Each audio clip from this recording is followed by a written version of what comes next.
수험생 여러분 안녕하십니까? 부동산학개론의 김하손입니다. 자, 이번 주에도 배웠던 내용 간략하게 정리를 해보는 시간을 가져보도록 하겠습니다.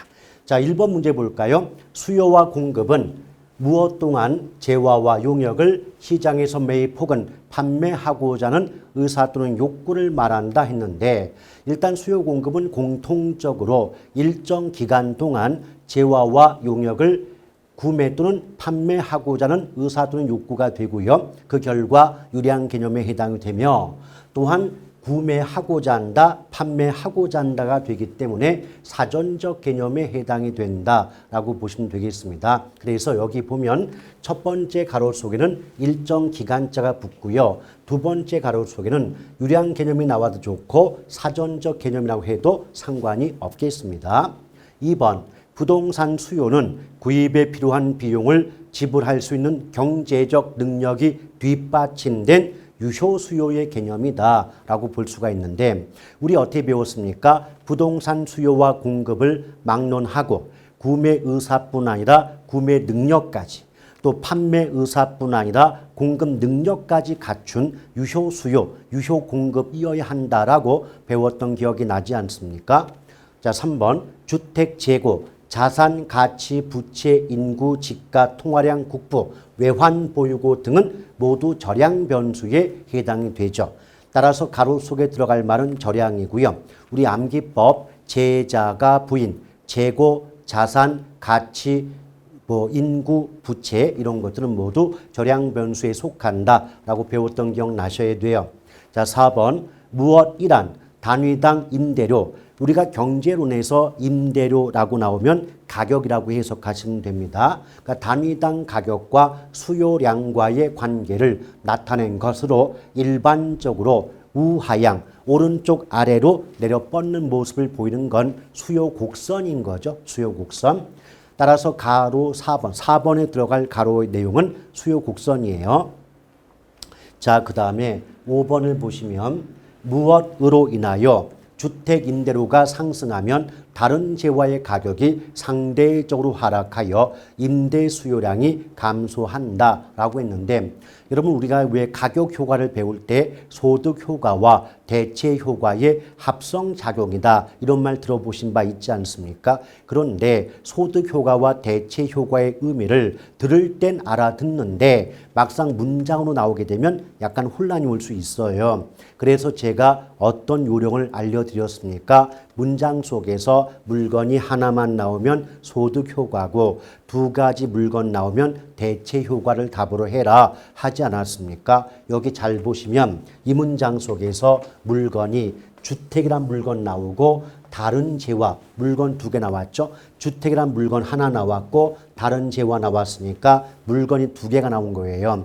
따라서 이 경우는 가로 속에 들어갈 말이 대체 효과라고 보시면 됩니다. 자, 6번 볼게요. 해당 재화의 가격 변화로 그 재화의 수요량이 변화하는 경우는 수요량의 변화라 한다. 우리 어떻게 배웠죠? 수요량의 변화, 공급량의 변화, 수요의 변화, 공급의 변화는 양자가 붙을 때는 변화 원인이 오직 하나, 그 물건 값 변화에 해당이 되고, 그 물건 가격만 아니면 무슨 말이 나와도 양자를 뺀다라고 했어요. 지금 이 문장을 보시면 그 물건 값의 변화가 나왔죠. 그럼 그 물건 값이 변해서 그 물건의 양이 변할 때는 양자를 붙여줘야 된다고 했기 때문에 얘는 수요량의 변화가 되고요. 또 두 번째 문장을 보면 그 물건 값이 아닌 다른 원인 때문에 양이 변할 때는 양자를 빼야 되기 때문에 수요의 변화라고 해야 옳은 지문이 될 수가 있죠. 자, 7번 볼게요. 공급은 불변, 분명히 어느 쪽이 불변이다, 일정하다, 고정되어 있다 이렇게 말 나오면 그 부분은 신경 쓰지 말자고 배우시지 않았습니까? 그럼 여기서는 수요의 증가만 신경 쓰시면 돼요. 그럼 수요가 증가한다, 이걸 우리말로 바꾸면 인기가 짱이 돼요. 그럼 인기가 높아지면 인기 높은 물건은 가격이 오를 것이고 거래되는 양도 증가할 수밖에 없겠죠. 그래서 가격은 상승한다, 거래되는 양은 증가한다가 답일 수가 있겠고요. 또 8번을 보면 이제 반대로 수요가 불변입니다. 그럼 수요는 신경 끄시고 공급만 보시면 되는데 공급이 증가한다. 이걸 우리말로 바꾸면 물건이 흔해진다. 그럼 흔한 물건은 가격이 내려갈 것이고 흔하니까 시장에서 거래되는 양은 증가할 수밖에 없겠죠. 그래서 공급 증가 시 가격은 하락하고 거래량은 증가한다가 답일 수가 있겠네요. 자, 9번 보완제란 A제의 가격과 B제의 수요량이 반비례 관계 있는 재화를 의미한다라고 배우셨죠. 그래서 보완제의 암기법이 보가수반, 보완제는 가격과 수요량이 반대 방향이다 또는 반비례 관계에 있다라고 보시면 돼요. 마찬가지로 10번 보면 대체제 나왔죠. 대체제는 A제의 가격과 B제의 수요량이 같은 방향으로 바뀌기 때문에 비례 관계에 있는 재화를 말한다. 그래서 대체제의 암기법은 대가수비, 대체제는 가격과 수요량이 비례 관계 같은 방향으로 변한다라고 외워두시면 되겠습니다. 자, 이렇게 해서 오늘 배웠던 내용 간략하게 정리해 보았고요. 다음 시간에 보다 좋은 강의로 여러분을 찾아뵙도록 하겠습니다. 이번 주에도 대단히 수고 많으셨습니다. 고맙습니다.